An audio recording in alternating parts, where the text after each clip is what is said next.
What's up? I'm Matt, and this is Highly Recommended. We've got a special guest in our barbershop today, Steve Ewing of The Urge. The Urge is an alternative rock band based out of St. Louis, Missouri. They're known for mixing several genres of music together, like reggae, funk, rock, punk, ska. Steve also continues to record his own music under the name The Steve Ewing Band, Steve Ewing Duo, and Master Blaster. Steve, thank you for being here with us today. Thanks for having me on the show. This is great. This is awesome. First time I've done one in a barbershop. This is cool. Yeah.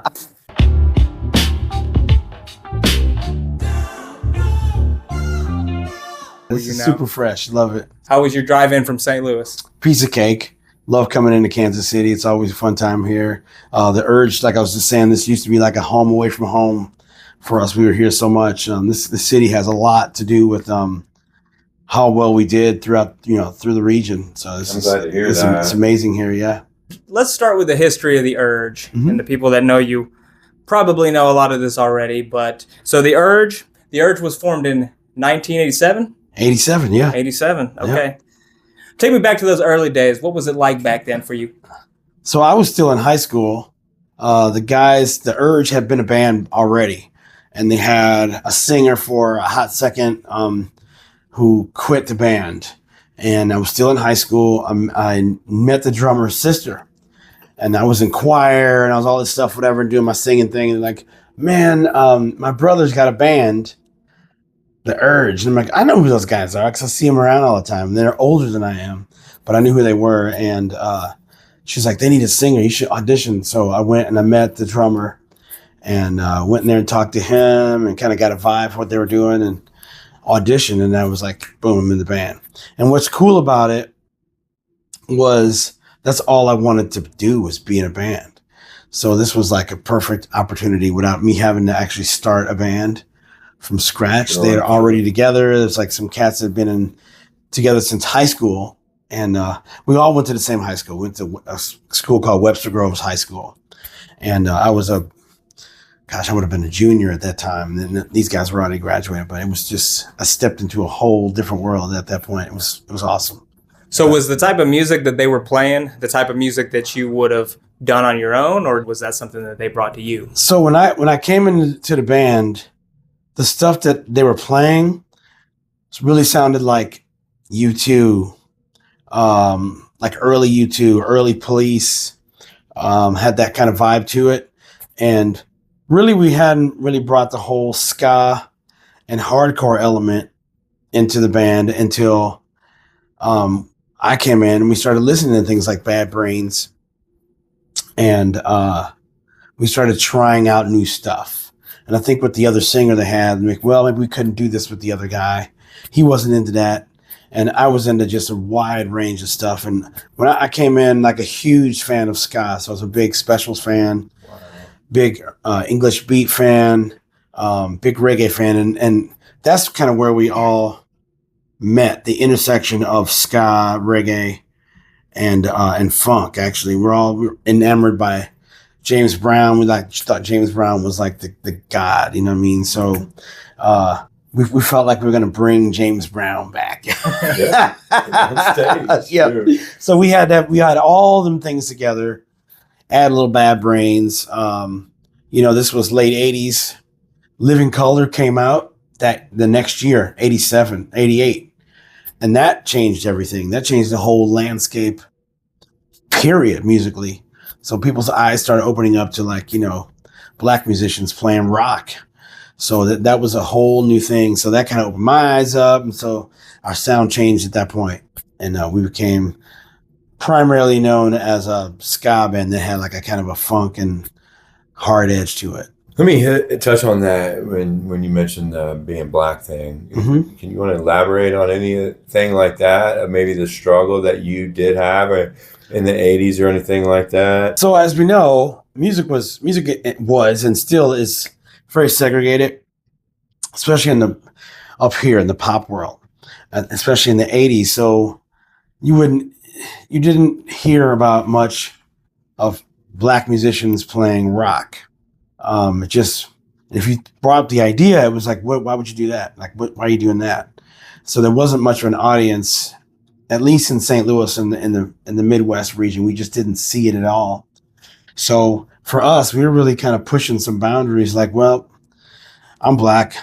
I really love rock music. I feel like that's what I'm passionate about. I grew up on all kinds of stuff, but I'm really passionate about playing things in these other genres. And some of my favorite bands in England, like the Beat Specials, were all bands where they had the groups were all mixed up. So you had, that, and that just, to me, that just made sense. So it wasn't until we started really traveling outside of St. Louis and touring that I felt like there was a whole other world of Black musicians out there playing rock music. And then that kind of like really like, I'm like, okay, cool. I'm warranted for doing this. Like, I'm not the only one doing this or passionate about this. So we got some great bands out there. Fishbone's a big influence.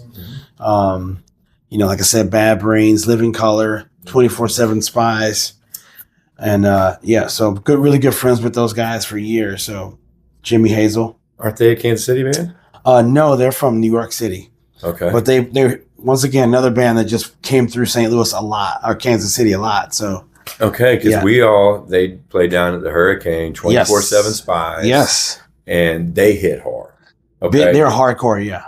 Yeah, they're a big influence too. Like New York scene was a big influence on us, especially in like late 80s. There's a lot of cool stuff coming out there. Who were some of the bands in the early days that you were touring with? I know you've done tours with 311 and Korn and Incubus are kind of probably some of the bigger ones. Yep. Tell me about those days and how that all kind of worked out. What were some of your memories from those times? Yeah, so the first couple of big tours we did were just us. We were just going out. We had a manager who was acting as our agent, which just put us in a lot of venues that he had some relationships with. He owned a club in St. Louis, and he had some relationships. So he's put us out there. But by doing that, we started meeting other bands out on the road and started doing some stuff with those guys. Same thing with opening up for bands at home. We started meeting other bands. So one of those bands was the Boss Tones. So it came through, and one of our first big tours was The Urge, Boss Tones, and Murphy's Law. And that was awesome. We came through Lawrence. We skipped Kansas City on that tour. We played the Outhouse on that tour. So I don't know if you guys remember the Outhouse. Very familiar. Yeah. Very familiar. Is that a strip club? It is now, but it's right. It's about the size of this room or two. Bullet holes, graffiti everywhere. Yeah. That's where we'd go see good punk bands out there, man. Pretty much good every punk band alive has played the Outhouse. It's one of the most classic venues of all time. Yeah. And so we were out there, and that tour lasted for about maybe like a couple months, and then we went back out with Bad Manners, which is another huge ska band from England. And those was my first couple of tours, and that was just really eye-opening. Super cool, man.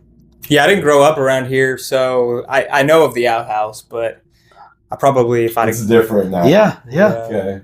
But want to go back out there and set up shop and like have the guys come out and play one more? That would be crazy. Yeah. That would be crazy. Cornfield party. You should go down the rabbit hole on the Outhouse, because your jaw will drop on everybody who's played there.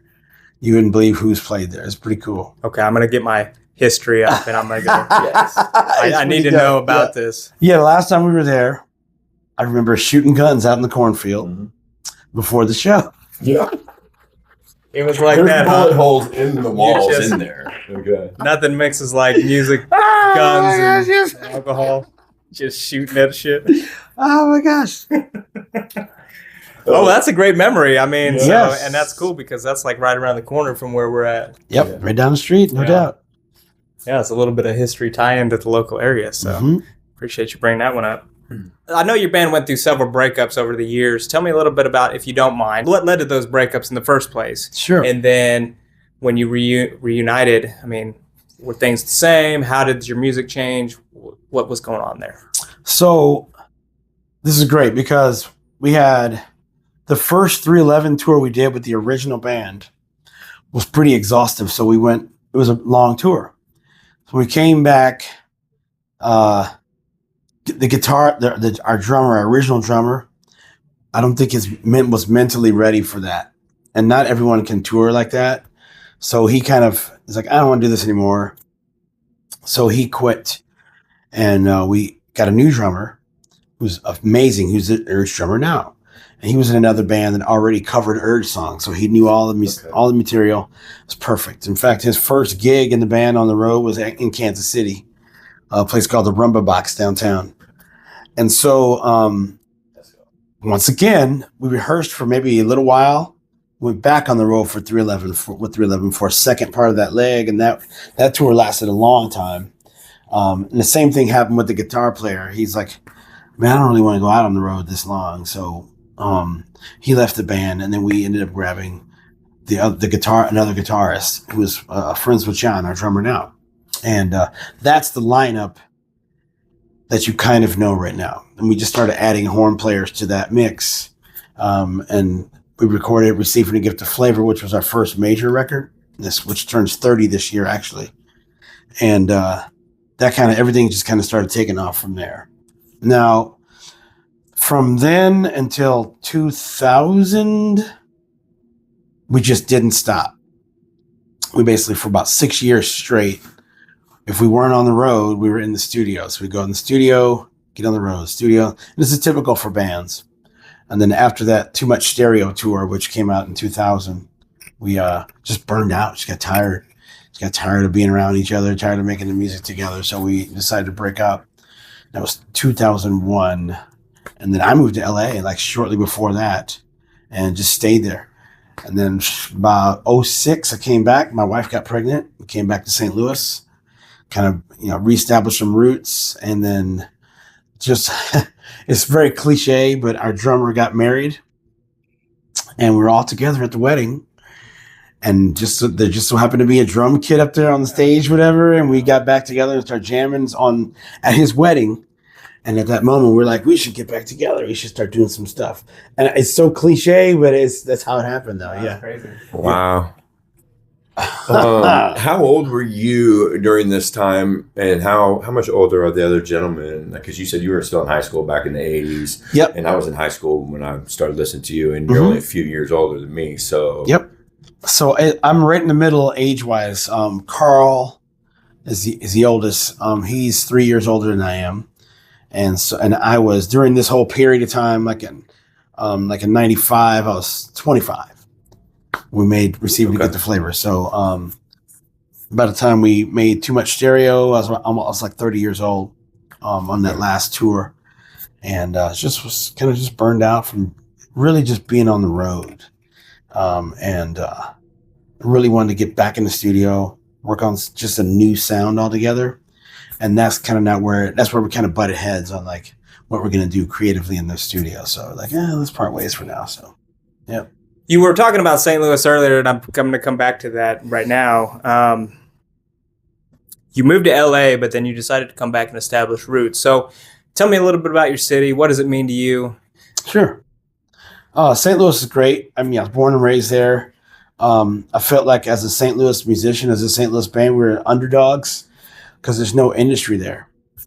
So we had to really go out and prove ourselves and pretty much everything we did. So I think that's where we get our kind of chip on our shoulder, our stubbornness from is from being right in the middle of the Midwest, So I love the city. And when I moved to LA, I moved out there because we signed a new deal with Virgin and their offices were there. So I'm like, let's go out to LA. Let's make some FaceTime for a year and maybe we'll move back. And then we just liked it out there. My wife liked it out there, and we kind of found our way. 311's out there. We had a lot of friends in common, so we just stayed in LA, and then we knew we'd stay there until she got pregnant. So once we kind of made up our mind that we were going to have a baby, then we knew we would come back to St. Louis because we could have family and stuff around us. But yeah, I love St. Louis. I pour as much as I can into it. I pour my heart into the city and bringing it up and keeping it going. I have a bunch of restaurants that I have scattered around the city, and I really pour into. It's my place. The blues, yeah, one last score song. Yeah, we got one more. You hear me say "we" with my Kansas City on. Okay, you guys did the song. Yep. Okay, and what is that? That's the blues goal song. So it's the Urge has the blues. That's what it's called. Okay. But the team approached us they approached us and a couple other bands. They needed a goal song, and they've been using When the Saints Go Marching In for years. But all the other cities have a kind of a marchy goal song by a bunch of local bands, and so they're like, we need a goal song by a St. Louis band. So we got in the studio. We wrote 3 versions of it, and they picked that one. Okay. And what's cool about it is that the year that it debuted is the year we won the cup. Really? It's just like, yes. No, it probably 17, took off. 19. It was 19. 19. Yep. And we had never won a cup, so it was like, yeah, it's awesome. What a time to get your song out there, insane. It was insane, yes. It was a very exciting time for the city. You know, we had this new song, and the Blues won their first cup. It's just huge. It was just great for us that we could be a big part of that, you know, so it's just amazing, yeah. Well, you kind of touched on being an underdog, feeling like you were being an artist like this in Midwest, and I mean, that contributed, like you said, to the chip on your shoulder, so it gave you more drive. Yep. What was and what is the music scene like in St. Louis? Tell me a little bit about that. St. Louis's music scene is very broad these days. There's a lot of hip hop, a lot of rap coming out of St. Louis, and a lot of really successful rap, like SZA's from St. Louis. Of course, Nelly, you know, from back in the day, but there's a lot of great rap artists coming out of St. Louis. There's another band called Foxing. That's from St. Louis. That does a lot of touring. They're a rock band, but we have a ton of music, and what's happened is we've added about another 6 or 7 major venues in the city. So we're getting a lot of touring acts come through. The promoters have kind of just made that choice that this will be a destination for a lot of touring bands. So we're seeing a lot of stuff come through. It's pretty sweet. Just to follow up on that, we notice a lot of the bands that we kind of track, sometimes when they bypass Kansas City, they hit St. Louis. We have a lot of venues. And so like when you do either one of those markets, depending on the band, the kids will travel. So if you skip Kansas City and you play St. Louis, then the kids will go to St. Louis to see the show, vice versa. So, yeah. What are the sizes of those venues that they're putting out there? Are they 350 or are we looking at a lot of them in thousands to 3,500? Yep. A lot of them in that mid-size range, like 750 to like a couple thousand. Yep. Indoor, outdoor, both? Indoor. Okay. Yep. You've been all over. Mm-hmm. What's the best venue you've ever played at? Oh, man. I get this question a lot. And I can't ever say just one. Like I've always, there's a place called The Pageant in St. Louis, Mm-hmm. and we play there a lot. And it's just a perfect venue for us. Okay. But getting out, you know, playing on the road, one of my favorite venues is the Bottleneck, which we're playing at in September. And the shows we used to play at the Bottleneck were just off the chain, man. It only held like 500 people. Right. And so, you know, it would sell it out and it would just be like this. And it was just insane. It sounded good in there. The sound was really good. So I love the Bottleneck. I love the Fox Theater in Boulder, Colorado. Is one of my all-time favorites. You want to ask you about that? Yeah. For sure. It's great. It's just a beautiful room, and it just sounds amazing in there. So on stage and off stage, it just sounds great in there. Yeah. I specifically was wanting to get to the Fox Theater. I didn't get to make the show, and I can't remember. It might have been 96, 97, 98. Probably, yeah. We played there You a were lot. opening Yeah. for 311. Yeah. What's the venue hold? 350, 400 people? 200? Yes, not a It's huge small. place. Yeah. Unbelievable. All my buddies went. Yeah. Said that was the epic, the best show they've ever seen. To It's- this day, they still say it's the best show. It was great. Any show you can see. We No played there matter. with 311 probably like 4 times, Mhm. actually. But anytime you can go see a show at the Fox, go, because it's just a great room. Like I said, it's intimate. And back then, it was the first venue we ever went to that had no smoking. No smoke. Like Boulder was so far ahead of everybody else. Like it was the first time we went to a venue where you couldn't smoke in it. So it was just really cool, man. Yeah. Hell yeah. Yeah, he specifically wanted to tell me how upset he was that he didn't go out to that. That was, Can we- late 90s was, Yeah. what? I was broke and doing other dumb stuff. Yep. You know.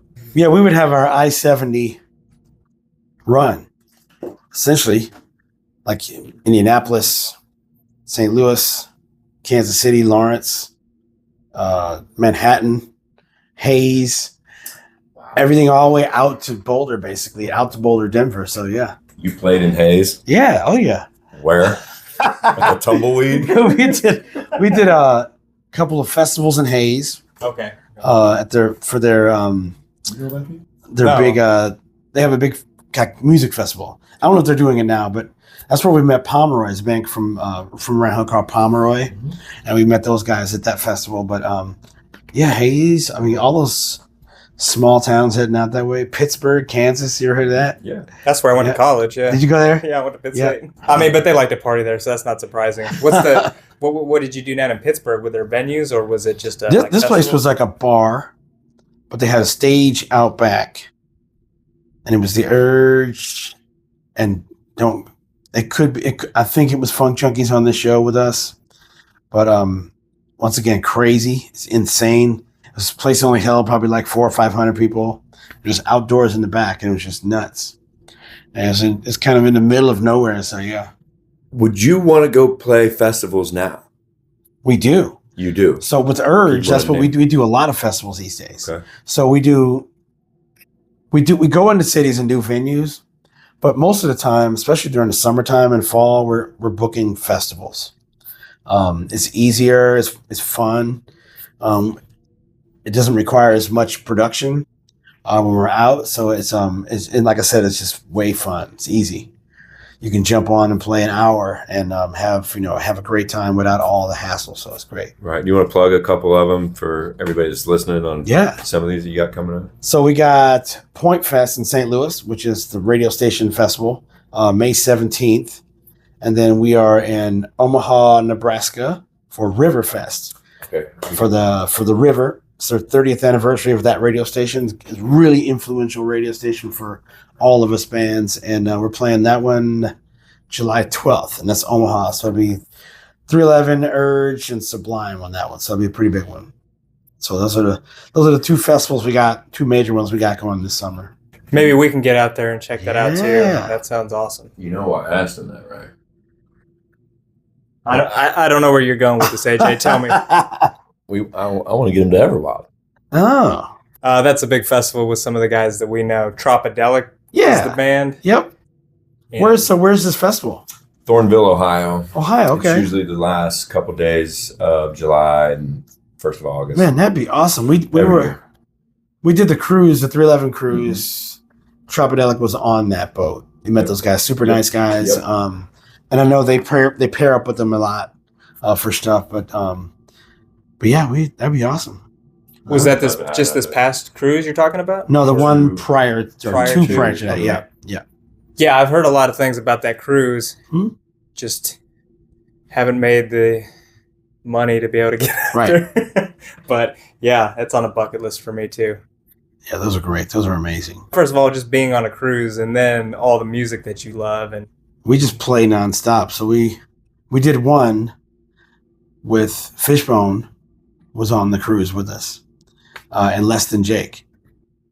So, man, Urge, Fishbone, Less Than Jake on the boat, and with 311. But when we got done with our sets, we didn't stop playing. We'd sit in with somebody else, and then there's a couple nights where we'd play till 3 or 4 in the morning. We just kept playing.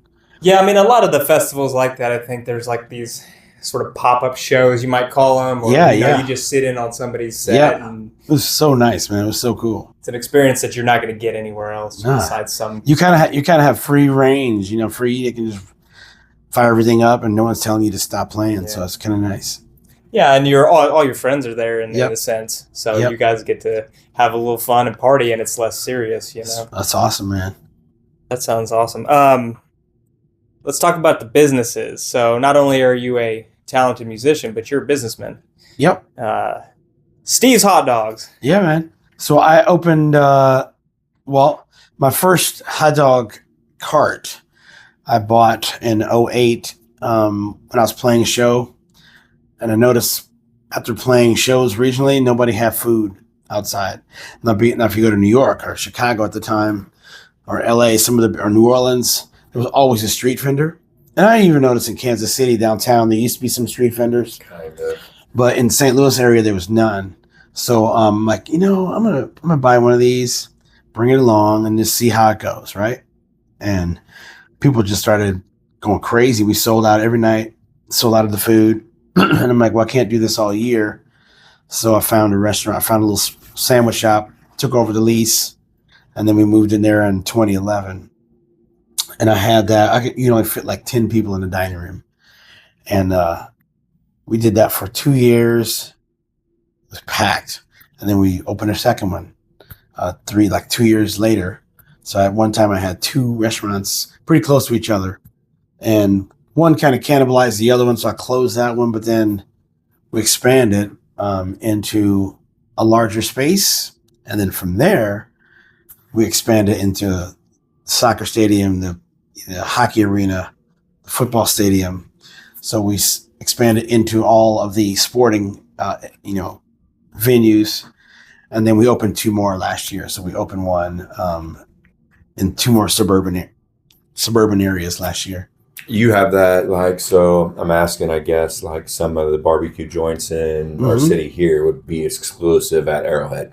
Yeah. And is that kind of what you're talking about in the arenas out there? Yeah. The Blue Stadium, you said Blues. So Levy Foods, which does a lot of the arenas nationwide, they're really pushing for having local foods in the stadiums, which is awesome because you're going to get the best food that way. And I think that the customers and the people going to the games have really been appreciating that because they get to have their favorite stuff in the stadium. So it's nice.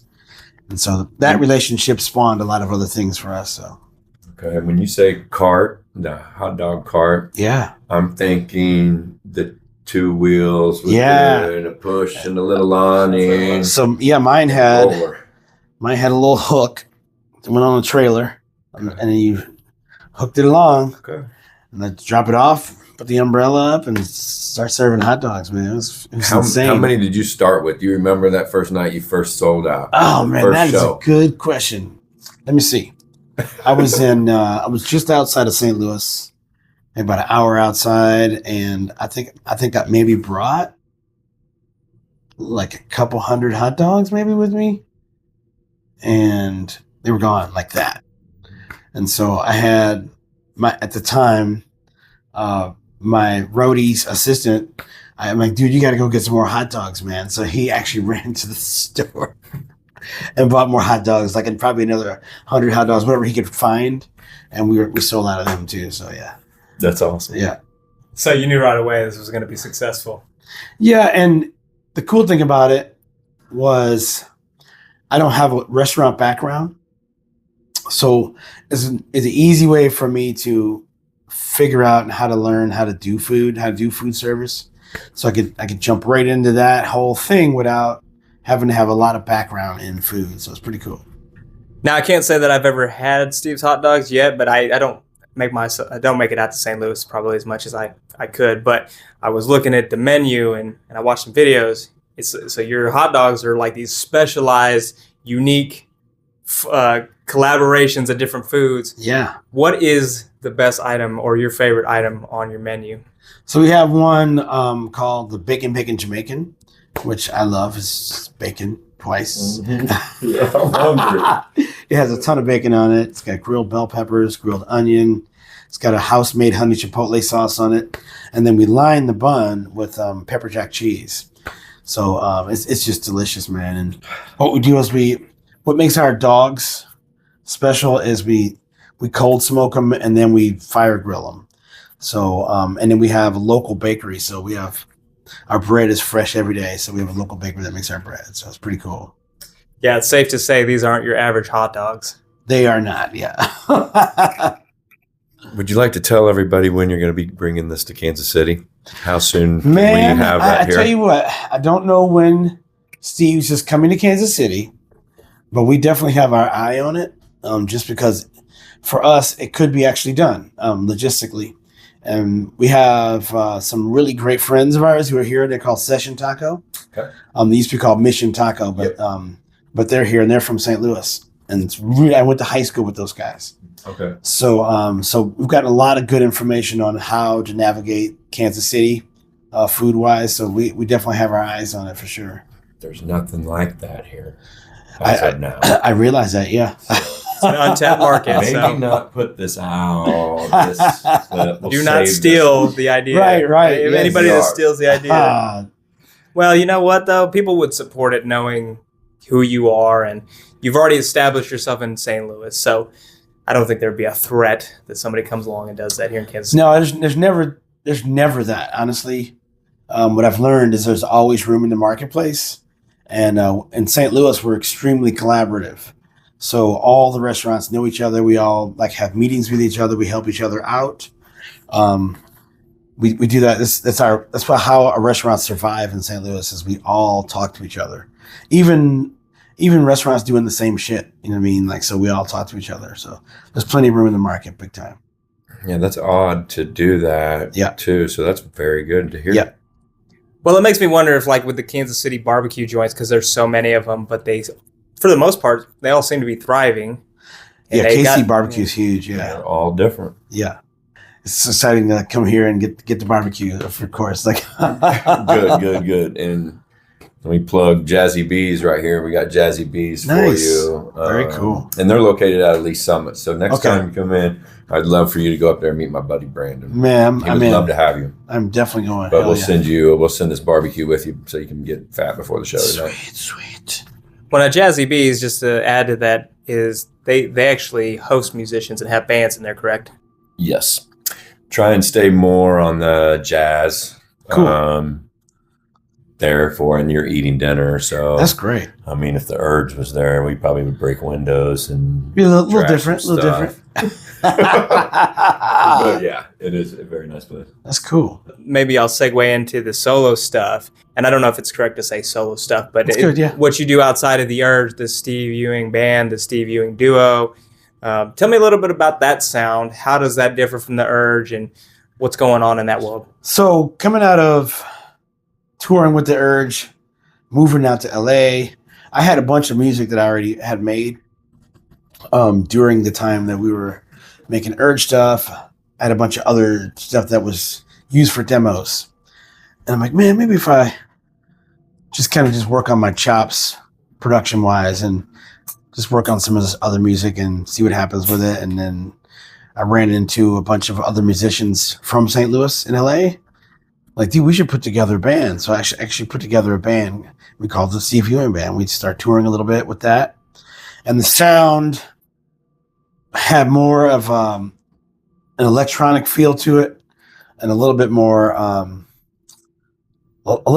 pop and kind of, I don't even want to use the word R&B, but more like NERD kind of stuff. You know what I mean? Like, so it just was kind of out there in that realm. So, but I was enjoying doing that. It was creatively awesome for me. And so that's where that started. And then we made a couple of records, toured on that. When I moved back to St. Louis, the Steve Ewing Band became really kind of a little bit of everything. So what I do with that band is I play stuff off my records. I play some Urge music, and then I play some classic covers, you know, so we do a lot of different stuff with that band. With the duo, if you guys come tonight, you'll see I play a lot of my old stuff, some Urge stuff, and then maybe one or two covers in the set. But so yeah, we do a lot of stuff. And then Master Blaster is a Stevie Wonder tribute I put together 4 years ago. Yeah. So once again, one of the musicians who was playing with me, like, dude, you should do Stevie Wonder. I'm like, dude, I ain't doing Stevie Wonder. That's just hard as hell, right? He goes, you could do it. You could do it. So I entertained the idea. So three-piece, we started just rehearsing some basic, forms with the music. And one of the big venues called me and said, hey, we're looking for tributes. You got something? Like, well, yes. I'm working on the Stevie Wonder thing. And we did that, and it was huge. It was like 4,000 people out there rocking out to Stevie Wonder. And so I still do that. I do maybe a few events with that band per year, but it's a lot of fun. There's 13 of us in that group. Yeah, that's huge. How do you 13 piece? Yeah, horns, keys, background singers, percussionists, the whole thing. Yeah. Let me touch on the horns thing real quick. Do you pick up locals when you tour?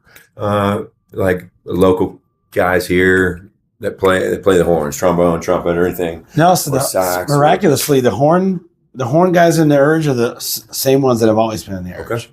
So that's kind of how we always viewed our band was, with the horns, that's our unit. Yep. You know, so I know some bands, they do actually hire the horn guys. They just read the charts when they come into town, they rehearse, and that's it. But they've always been a part of the band. This is amazing. We still got that. We got thousands of questions. We could go for 3 hours. Yeah. Good, man. I've got a few more questions here. So let's transition again to, so we've talked about music. We've talked about business. Outside of those things, do you have any other hobbies? Do you even have time for anything else? Yeah, I compete as a amateur bodybuilder. And I do this once a year most of the time. I've always been into fitness, staying in shape, especially being a touring musician and stuff. And some friends of mine, like, man, you should probably compete. I'm like, I can't do that. Like, yes, you can. And so they talked me into it. They helped me out. They've done it before. And I had a blast. I got hooked on it. And so now every year, I just get super lean and get on stage and compete. It's great. It's a lot of fun. They had one in St. Louis last year. Yeah, they have. It's a big one they have every year. And is that the one that you do? Yep. And there's the same promoters have one here. I think it's next month. Okay. So I think they have 2 in Kansas City, 2 in St. Louis. Yeah. And it keeps you fit? Keeps you way fit. Yeah. So coming in, usually at the beginning of the spring, I'll compete. So going into the spring touring schedule or music schedule, I'm in shape. I'm in really good shape for the summer. So it's nice. Yeah, AJ actually, I didn't know if I wanted to say this or not. He said when he saw you, he's like, maybe Steve can design a workout plan for me. I said, yeah, he's in great shape, man. Yeah. But we didn't know you were doing bodybuilding either. Yeah, but it makes sense, Yeah, that's a fun hobby, man. For me, it's just keeps my brain in the thing too. Like, it's very regimented, which is nice. It's nice to have some structure in your life. So it's cool. Yeah. Everybody knows about the benefits of exercise and stuff, but not everybody practices it. But you have to be very disciplined to be a bodybuilder. Correct. How challenging is it to be disciplined? It's super challenging for me because I own restaurants. Yeah. So I'm in and out of restaurants every day, and so I'm around the French fries and the hot dogs and the hamburgers and the mac and cheese. So it's easy to grab food while you're kind of running in and out. So it gets to be a little challenging as you get closer to, when you start your competition. But you just work things into your program. So I know I'm going to be eating, burgers and dogs and fries at certain points. So I just work that in, and because if you don't, you'll fail. So that's how we do it. It's pretty cool. Probably hard touring too. And eating, it's so hard to try and eat right anyway.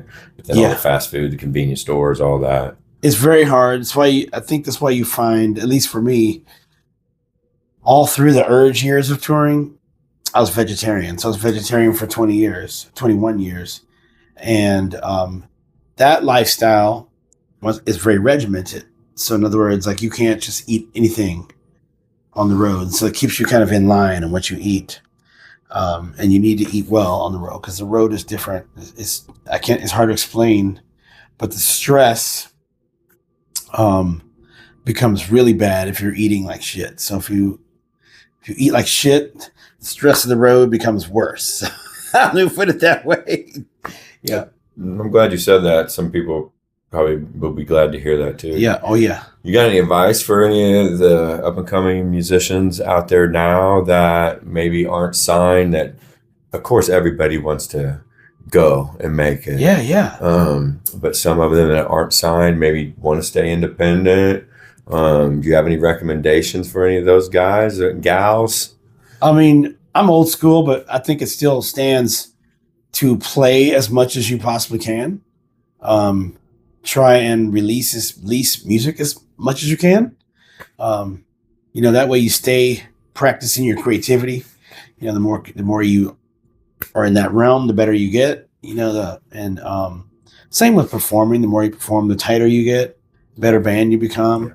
So and you build followings that way. So I mean, gosh, we did that. We built our following regionally, just by just relentlessly hammering the road, you know what I mean? And we loved it. We had a great time doing it. So yeah, I would say play as much as you can and put music out as much as you can. So speaking of putting music out, does The Urge have any new music coming? Is that something we would see again? We have some singles we're trying to finish up now. I think we got a couple things that look really good for the end of the year. So no promises, but we are working on music, put it that way. So yeah. Awesome. Yeah, because it's been 10 years since the last album? Yeah, we released a couple singles since then. We released one called How Does It Feel? I think that was like 3 or 4 years ago.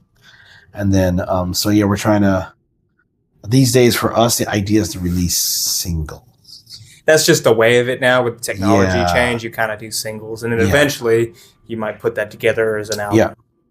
It's hard to get us together cohesively for a long enough time to make a cohesive record, which takes a lot of the band being together for a long period of time straight to really put something good together. So we just don't have that time. So if you can get together long enough to put together a single or two, that's the way to do it for us.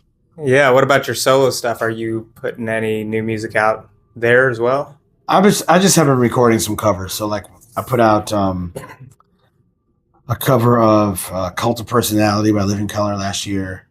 So just for fun, like I went in the studio with my bass player as an engineer. We went in, just cut it, get some stuff out, have some fun with something we play. And but with that band creatively, I kind of put that on hold to really kind of focus on Urge. So that's where my head's at right now.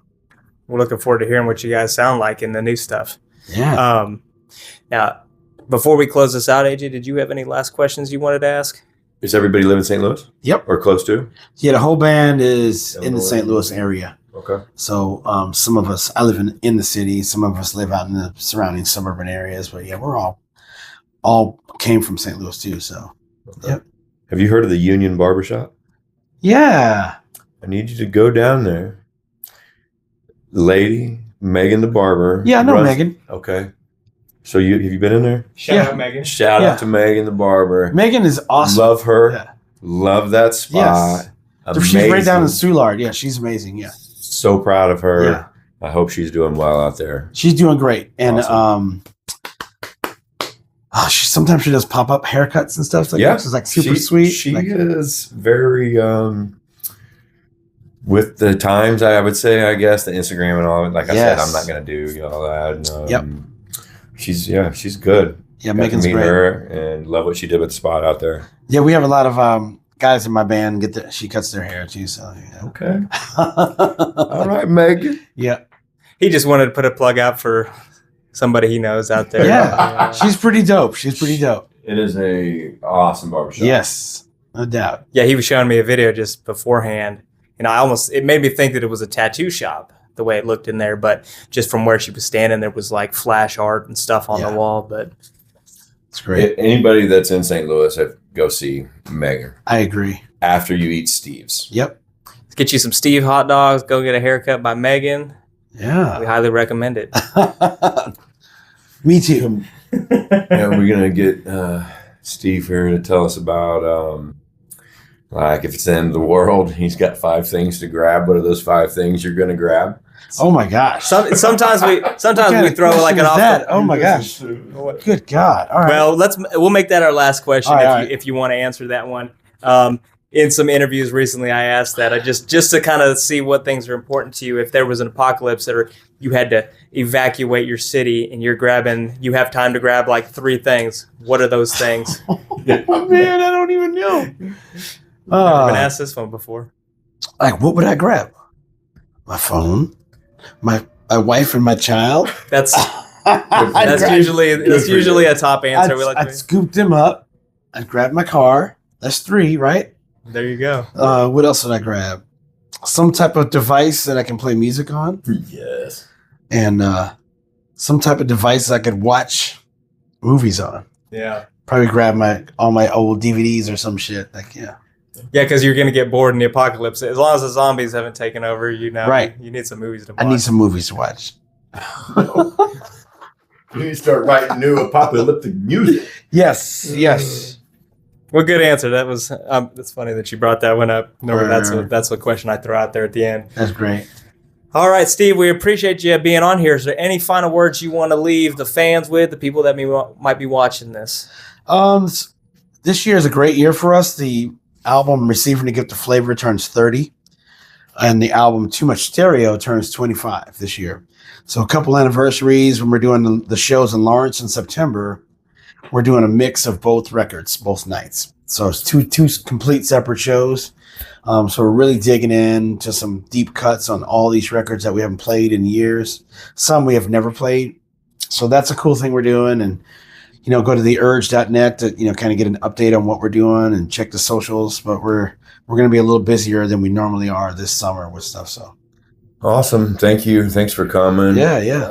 We would love to have you back in here for a follow-up anytime you're in Kansas City. Man, I'm definitely coming back through. Next time I won't shave. Let me hook you up. I can get a hook. We'll show them hot towels and show them how we do it in the KC, okay? That'll be nice. And then you can go back and report to Megan and see if I did it well. That's beautiful. No, thank you very much for coming in. It's a pleasure, man. I second that. Thank you, man. Legend. Can't wait to see you tonight. Yeah. Here's some new stuff that I haven't heard, and then we'll catch you maybe at the festival up north. The Omaha one's going to be great, yeah. Well, thanks again. This was Highly Recommended with Steve Ewing. Thank you, guys. Peace.